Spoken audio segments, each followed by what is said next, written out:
The Galactic Council chamber fell silent as Admiral Zarak of the Vorthak Empire stood before the massive holographic display. The three-dimensional map showed the Sol system in alarming detail, with Earth glowing like a blue jewel at its center. Red warning indicators pulsed around the human homeworld, each one representing a military installation that had appeared seemingly overnight. "Honored delegates," Zarak's voice carried across the chamber, his forearms gesturing toward the display. "What you see before you is the most terrifying military buildup in recorded galactic history. In just 6 months, the humans have constructed over 2,000 orbital defense platforms, each one capable of destroying our largest battleships." The assembled representatives from dozens of alien species shifted nervously in their seats. The crystalline hegemon's ambassador, a being of pure living crystal, chimed in with concern. "How is such rapid construction possible? Our intelligence report suggested humans were still using primitive fusion drives just 2 years ago." Admiral Zarak manipulated the hologram, zooming in on Earth's moon. The surface was now covered with massive mining operations and construction facilities. "They have somehow mastered matter conversion technology? Their moon has been transformed into a factory world? Our spies report production rates that exceed anything in known space." A collective gasp rose from the assembly as the display shifted to show the asteroid belt. What had once been a scattered collection of space rocks was now an organized grid of fortified positions. Each asteroid had been hollowed out and converted into a fortress, bristling with weapons that made even the Vorthak Empire's fearsome dreadnoughts look like toys. "The humans call it their Maginot Line in space," Zarak continued, his voice heavy with dread. "Every approach to their system is now defended by overlapping fields of fire. Our battle computers estimate that any invasion force would suffer 97% casualties before reaching Earth's orbit." The Tentacle Confederation speaker rose from his aquatic tank, water dripping from his purple tentacles. "Admiral, surely you exaggerate. No species can achieve such technological advancement in mere months. The humans were barely capable of interplanetary travel when we first made contact." Zarak's expression grew darker. "I wish I were exaggerating, Ambassador Clute H. But there's more." The hologram shifted again, this time showing the outer planets of the Sol system. "They've established military bases on every major moon and planet. Mars has been converted into a massive shipyard. Jupiter's moons now house the largest fleet we've ever encountered." The numbers appeared in the air above the assembly, 12,000 warships, each one apparently more advanced than the Council's most modern vessels.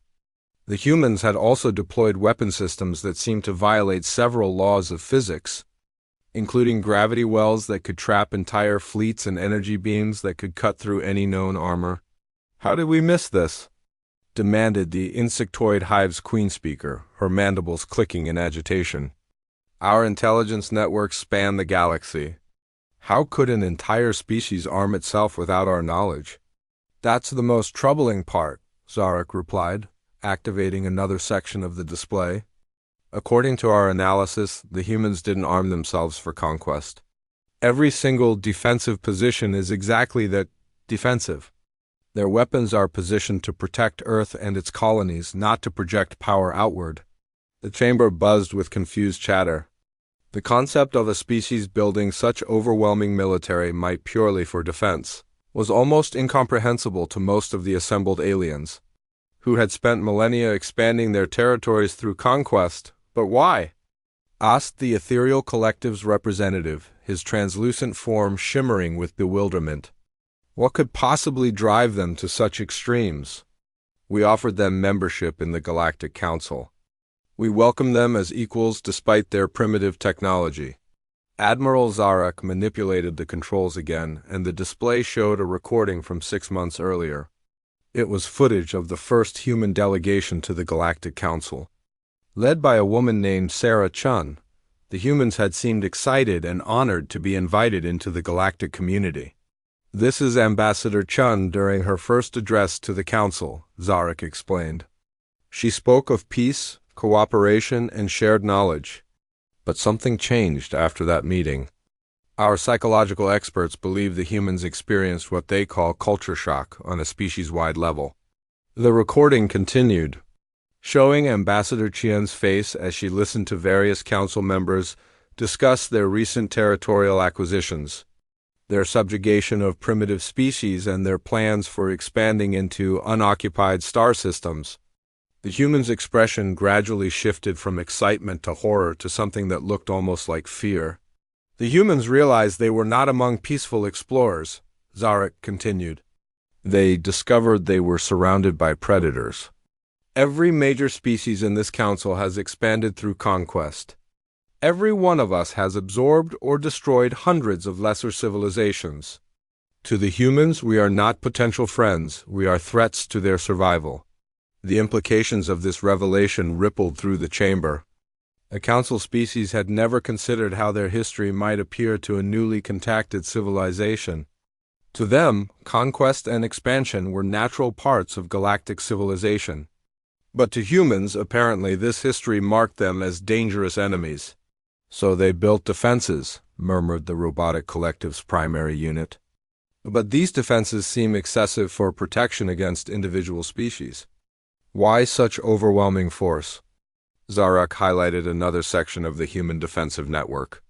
Because they're not just defending against individual threats. They're defending against all of us. Human military doctrine appears to be based on the assumption that the entire Galactic Council will eventually unite against them. They've prepared for a war against every species in known space, fighting together.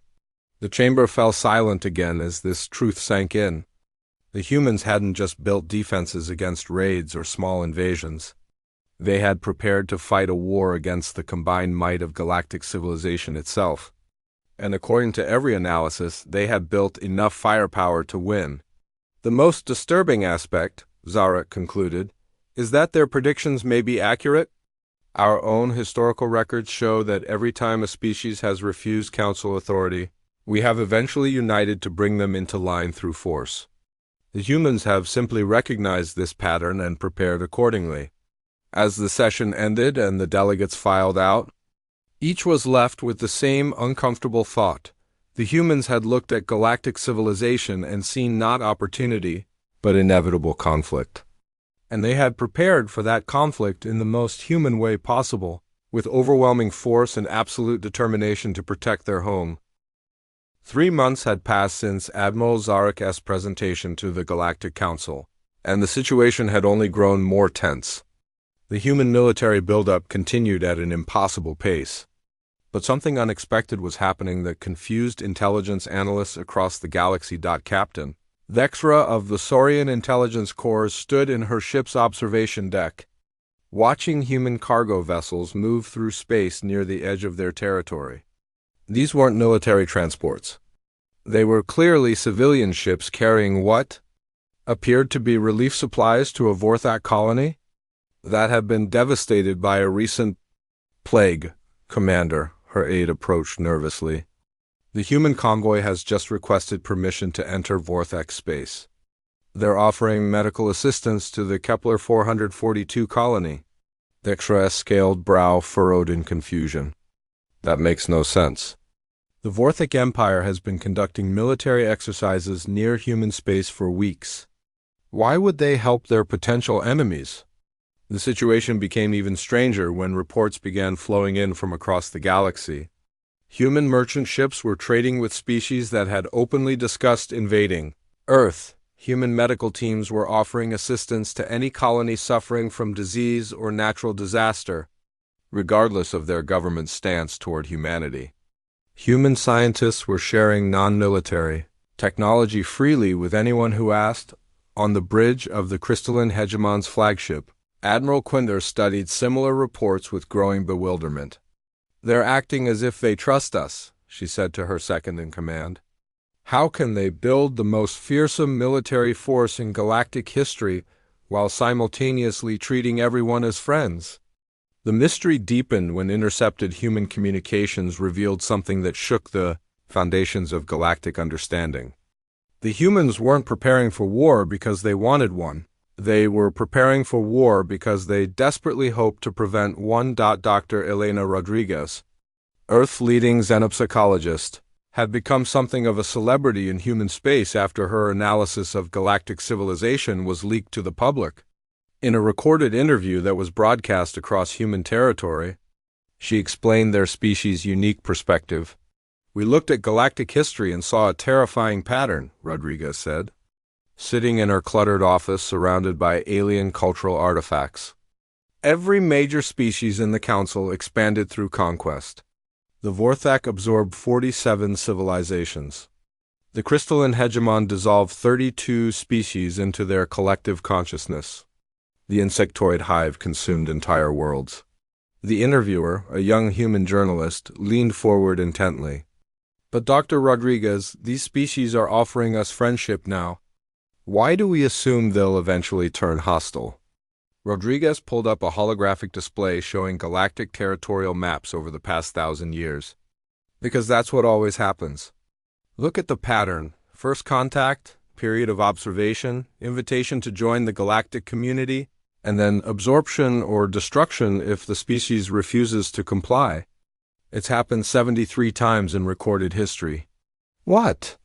The Galactic Intelligence Services found most disturbing was what came next in the interview. Dr. Rodriguez explained that humans had decided their best chance of survival was to become too dangerous to attack, while simultaneously proving they posed no threat to others. "We call it the porcupine strategy," she said with a sad smile. "We make ourselves so prickly that nobody wants to bite us. But we also make sure everyone knows we only use our quills in self-defense. We share our medical technology freely. We offer disaster relief to anyone who needs it. We trade openly and fairly with all species." The strategy was working in ways that amazed even the humans themselves. Reports began reaching Earth of heated debates in various alien governments. The tentacled Confederation's parliament had spent weeks arguing about whether to proceed with their planned integration of human space. How could they justify attacking a species that had just saved 3,000 Confederation citizens from a mining accident on Proxima Station? Similar debates raged across the galaxy.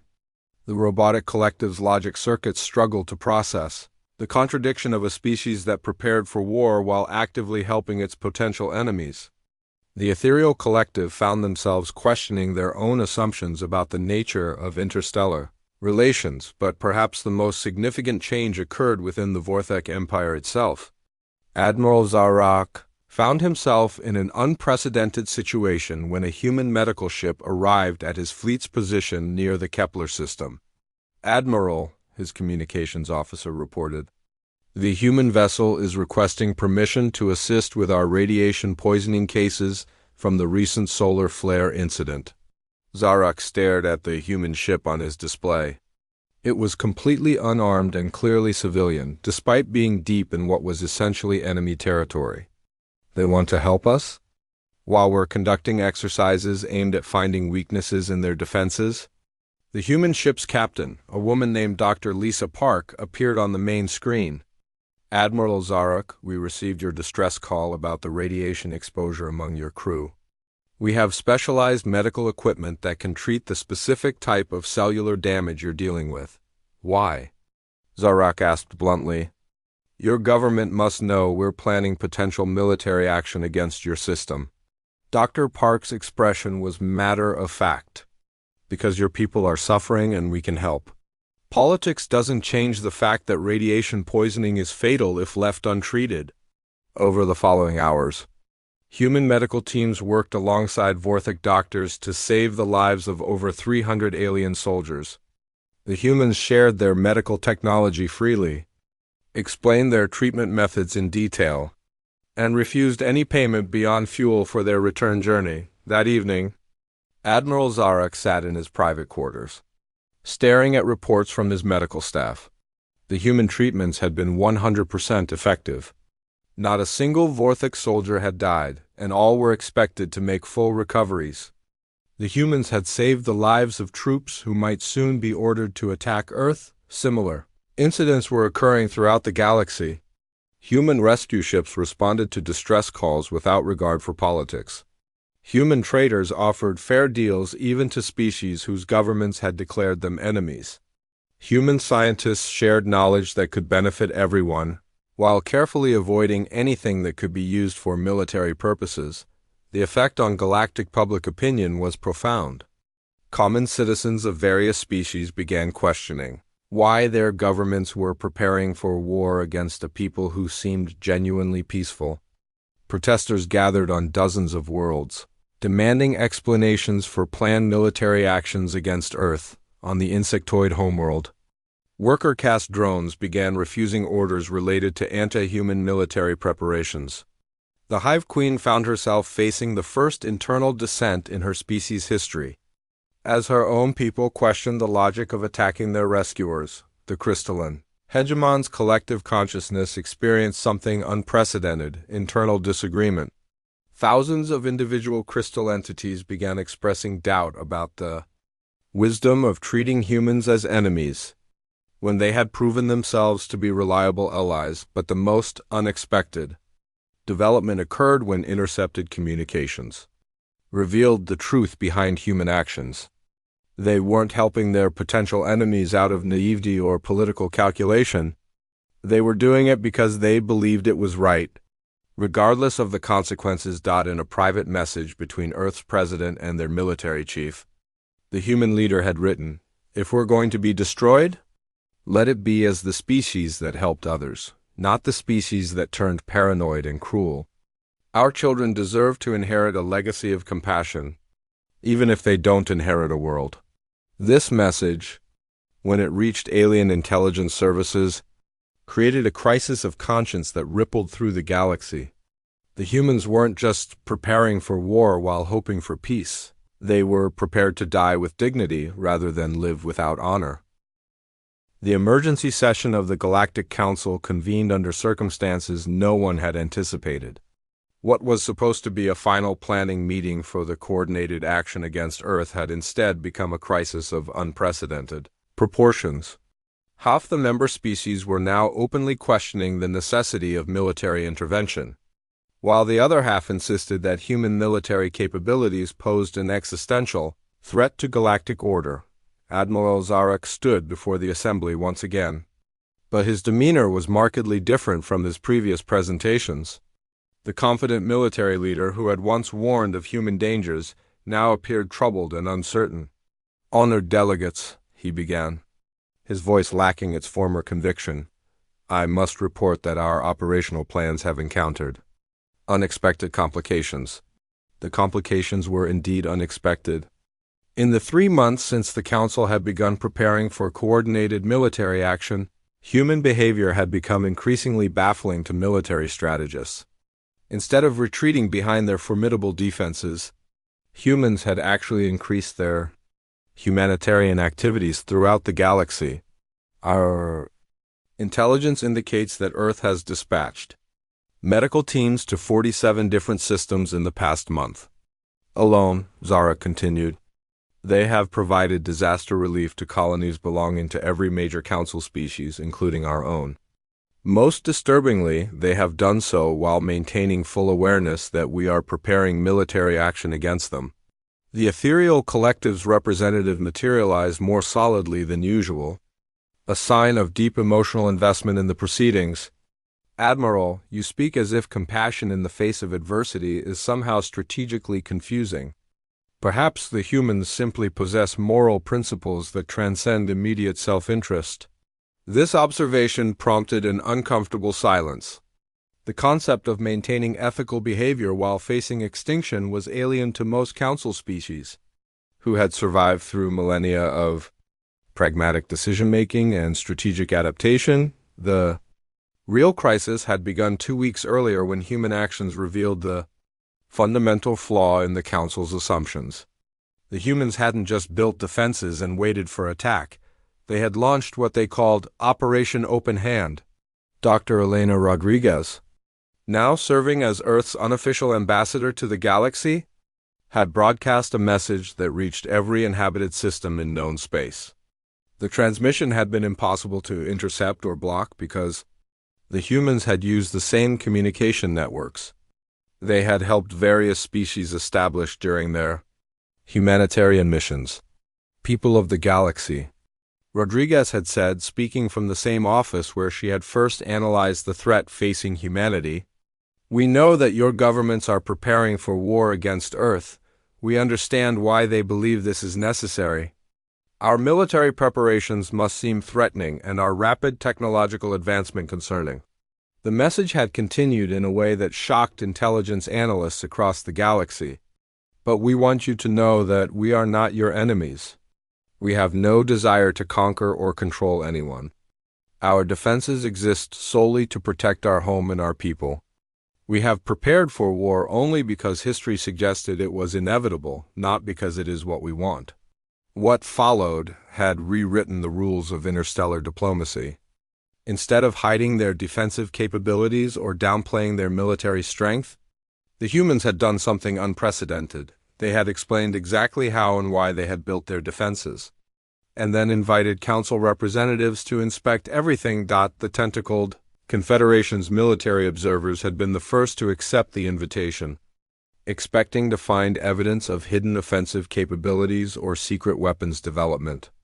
Instead, they discovered that every human military installation was exactly what it appeared to be, a defensive position designed to protect Earth and its colonies from invasion.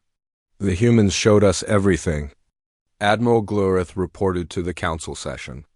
Their weapon systems, their tactical plans, their production facilities, all of it. They held nothing back. And every single element is purely defensive in nature. The inspection reports had been shared freely among all council species, revealing the true scope of human preparations. The orbital platforms around Earth were indeed capable of destroying the largest alien battleships, but they were positioned to create overlapping defensive fields, not to project power beyond the Sol system. The asteroid fortresses were formidable defensive positions, but they lacked the mobility or long-range capabilities needed for offensive operations. Most significantly, the humans had shared the philosophical foundations of their military doctrine. Every human officer, from the lowest technician to the highest admiral, was trained in what they called ethical warfare, the idea that even in the face of extinction, certain moral boundaries must never be crossed. They refused to develop biological weapons, reported the Crystalline Hegemon's military analyst, even though such weapons would be highly effective against most council species. They refused to target civilian populations even in retaliatory scenarios. They have actually programmed ethical limits into their automated defense systems. The revelation that humans had deliberately weakened their military capabilities in order to maintain moral principles had a profound effect on the galactic community. Public opinion, already shifting due to humanitarian efforts, began moving decisively against military intervention. But the most shocking development occurred when the humans made an offer that no one had anticipated. Earth's president addressed the Galactic Council directly, speaking via the same communication networks that the humans had helped establish. Members of the council, President Sarah Martinez said, standing in the rebuilt United Nations headquarters in New York, we understand that our military capabilities concern you. We understand that our rapid technological advancement seems threatening. We would like to propose a solution that addresses both our security needs and your concerns. The proposal was breathtaking in its scope and implications. The humans offered to share their defensive technologies with any council species that would formally renounce the practice of forced integration or conquest of lesser civilizations. In exchange, they asked only for a guarantee that Earth and its colonies would be left in peace to develop their own civilization without interference. We don't want to dominate the galaxy, President Martinez continued. We want to be part of a galactic community that solves problems through cooperation rather than conquest. We're willing to help defend other species from threats, but we will never participate in aggressive expansion or forced assimilation. The offer created immediate division within the council. Species that had built their empires through conquest saw it as an attempt to undermine their fundamental nature, but others, particularly those that had themselves been conquered in the past, began viewing the humans as potential liberators, rather than threats. The final revelation came when Human Intelligence Services released something that stunned the galaxy: complete records of their decision-making processes throughout the crisis.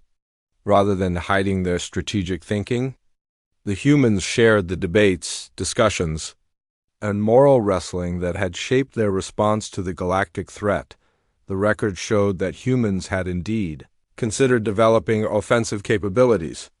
Military leaders had proposed preemptive strikes against Council fleets. Scientists had designed weapon systems that could devastate entire worlds. But in every case, these proposals had been rejected by civilian leadership on moral grounds. "We will not become monsters to fight monsters," one human leader had declared during a recorded cabinet meeting. "If we must die, we will die as the people we chose to be, not as the people our enemies forced us to become." As Admiral Zarak concluded his final report to the Council, the implications were clear. The humans had never been the threat that the Council had assumed. They had built overwhelming defensive capabilities not from aggression but from fear. They had prepared for war while desperately hoping for peace. And when faced with the possibility of galactic conflict, they had chosen to offer cooperation rather than demand submission. The vote, when it finally came, was closer than anyone had expected. The motion to proceed with military action against Earth failed by a narrow margin, with several major species abstaining rather than supporting their traditional allies. In the aftermath, as Council members filed out of the chamber, many found themselves reconsidering fundamental assumptions about power, survival, and civilization itself. The humans had shown that it was possible to be both strong and ethical, both prepared for war and committed to peace. The galaxy would never be quite the same. And perhaps many quietly reflected that was exactly what it needed.